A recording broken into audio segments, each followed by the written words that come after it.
This is probably gonna surprise a lot of you, but racism is wrong. And also, police brutality is wrong. It's hard to breathe, but that's alright. Hush. Whew! Okay. Hello, Curiositors. I'm Curiosity Dude, and I'm not sure if you've noticed this, but for the past couple of days, or maybe weeks probably, time goes by super fast for me, it kind of freaks me out. But that's besides the point. The point is, a man died by a police officer who was committing police brutality, which was manifested from racism. At least I think it was racism. That's just what people think, so I think the same way, I guess. I'm not sure if that's a good thing.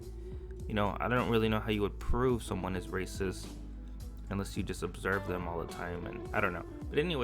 But even if the police officer's actions were not influenced by racism, he still committed police brutality, which is a civil rights violation in America, and I believe he is now incarcerated, so that's good. And because of this event, people just snapped and started protesting, rioting, vandalizing, making petitions, changing laws, and causing a ruckus every night with fireworks or gunshots. I can't tell the difference. They say gunshots don't echo, but fireworks do.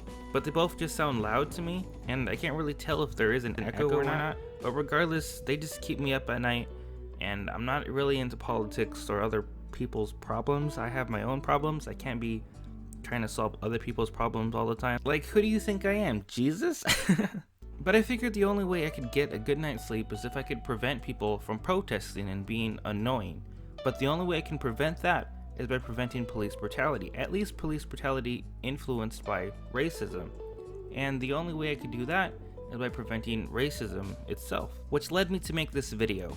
They say nobody's born racist, you're taught it, which kind of makes sense if you don't think about it, but if you do think about it, it doesn't make that much sense, because if nobody was born racist, and you can only be taught racism from like your parents or whatever, then who was the first person to be racist? And how is it possible to become racist if no one ever taught you to be racist? I think I have the answer to this question. Imagine a little white boy who rides his bicycle to school every day, and every day a group of 4 black boys always gang up on him and push him down and steal his lunch money, or to just do something mean to him every day.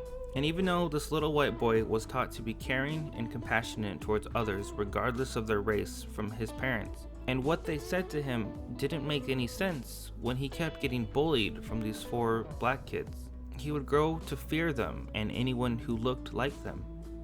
And like Yoda once said, you know, fear leads to anger, anger leads to hate, and hate leads to suffering. Because of those bullies, he grew to hate them and become racist towards them and anyone who reminded him of them. And that was just a part of him for his entire life. And then he grew up to become a police officer. And well, yeah, you know how that turns out. This little story, it's made up, I made it up, but I believe there are situations and scenarios like this in real life, and people just become racist because of their life experiences, not because anyone directly or indirectly taught them.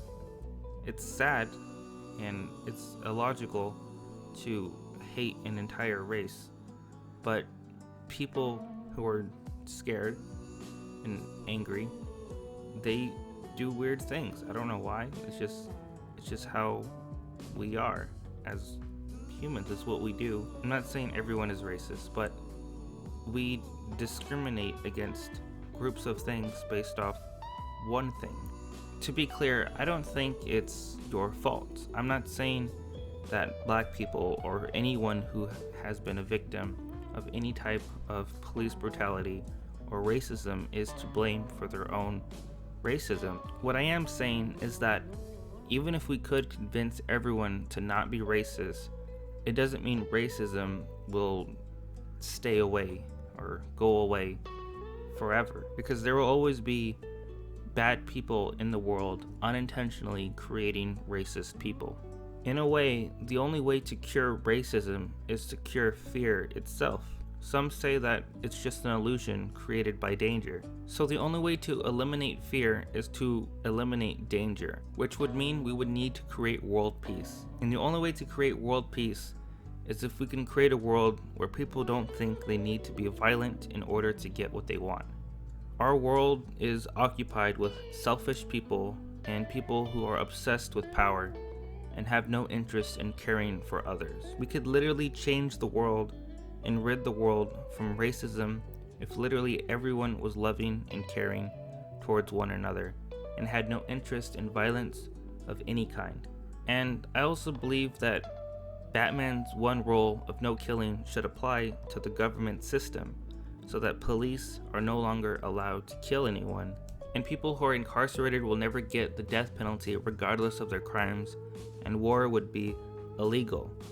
And yes, I know this would complicate things, and lots of people would strongly disagree, and the other countries would probably try and take advantage of this, but it feels like the right thing to do.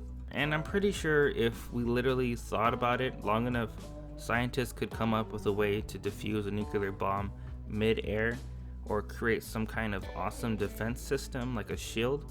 I've always hated conflict of any kind, and I just don't understand it. I hope this video was enlightening, and I hope you learned something new, and I hope that maybe you saw things from a different perspective after watching this. I hope everyone is okay, and I'm sorry if anyone is in any kind of pain, and I wish you all the best. And until next time, stay curious. In ink and bleach. Cross out the ones who heard my cries and watched me weep. I love everything. Fire spreading all around my room. My world's so bright, it's hard to breathe, but that's alright.